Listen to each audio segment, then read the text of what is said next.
Assalamualaikum warahmatullahi wabarakatuh.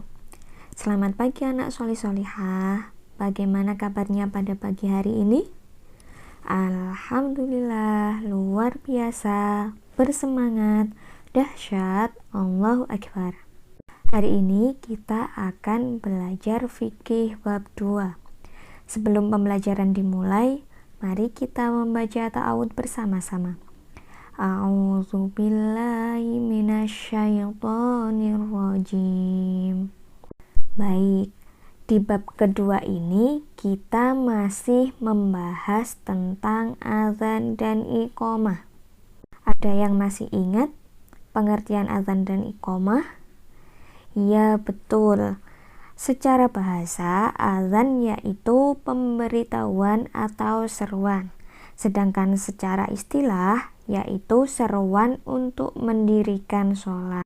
Sedangkan tujuan azan yaitu memberitahu kaum muslimin tentang masuknya waktu sholat dan memanggil kaum muslimin agar segera melakukan sholat berjamaah. Nah, anak-anak, azan itu mulai disyariatkan pada tahun ke-1 Hijriyah. Siapa yang mengumandangkan azan pertama kali? Ya, betul. Jadi orang yang pertama kali mengumandangkan azan adalah sahabat Rasulullah yang bernama siapa? Bilal bin Rabah. Jadi Bilal bin Rabah ini mengumandangkan azan di depan Ka'bah ketika Rasulullah menjadi penguasa di kota Makkah. Sekarang hukumnya azan. Ulama berselisih pendapat tentang hukum azan. Sebagian ulama mengatakan bahwa hukum azan adalah sunnah muakkad. Namun pendapat yang kuat, hukum azan adalah fardu kifayah. Ada yang tahu fardu kifayah itu apa? Jadi fardu kifayah itu perkara yang wajib dilakukan oleh kaum muslimin, tetapi jika sudah ada yang melakukan, maka gugurlah kewajiban muslim yang lain untuk melakukan perkara tersebut. Nah, seperti azan. Azan ini wajib dilakukan oleh seluruh kaum muslimin. Tetapi jika sudah ada yang melakukan azan, maka kaum muslimin yang lain tidak wajib melakukan azan. Seperti itu ya. Kemarin kita sudah membahas mengenai syarat-syarat menjadi muadzin. Masih ingat apa saja kemarin syaratnya? Ya, betul, yaitu beragama Islam, laki-laki, dan mumayyiz. Sekarang kita akan membahas mengenai syarat-syarat azan. Syarat-syarat azan yang pertama yaitu telah masuk waktu sholat. Jadi, jika azan dikumandangkan sebelum waktu sholat, maka azannya tidak sah.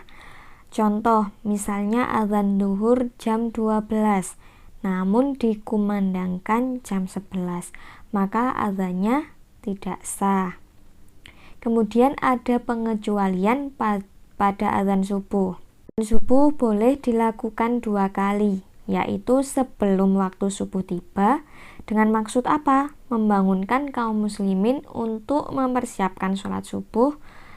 Dan yang kedua dilakukan ketika waktu sholat subuh tiba. Syarat azan yang kedua yaitu berniat azan. Maksudnya berniat dengan hati yang ikhlas hanya karena Allah semata-mata. Kemudian yang ketiga dikumandangkan dengan bahasa Arab. Jadi azan harus dilafalkan dengan bahasa Arab, tidak boleh memakai terjemahannya. Meskipun misalkan ada orang asing seperti orang Jepang, orang Inggris, orang Amerika, maka harus tetap mengumandangkan azan dengan menggunakan bahasa Arab. Yang keempat, tidak ada lahan atau kesalahan dalam pengucapan lafal azan. Kenapa tidak boleh tidak boleh salah dalam pengucapan lafal adzan, karena apabila terdapat kesalahan dalam pengucapan lafal adzan maka bisa merubah makna dan artinya. Yang kelima, lafaz-lafaznya harus diucapkan sesuai urutan, jadi adzan tidak boleh dilakukan secara acak. Yang keenam, lafaz-lafaznya harus diucapkan secara bersambung, jadi tidak boleh dipisah dengan perkataan apapun.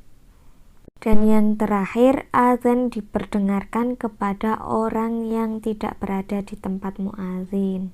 Jadi adzan itu dikumandangkan menggunakan pengeras suara.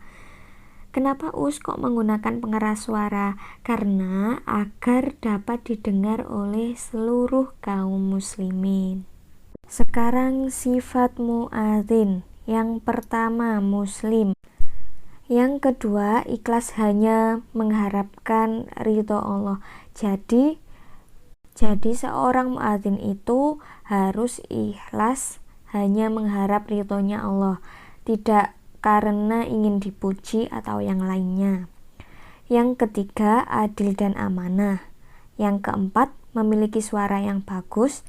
Dan yang terakhir, mengetahui kapan waktu masuk sholat. Nah, sekarang hukum iqomah.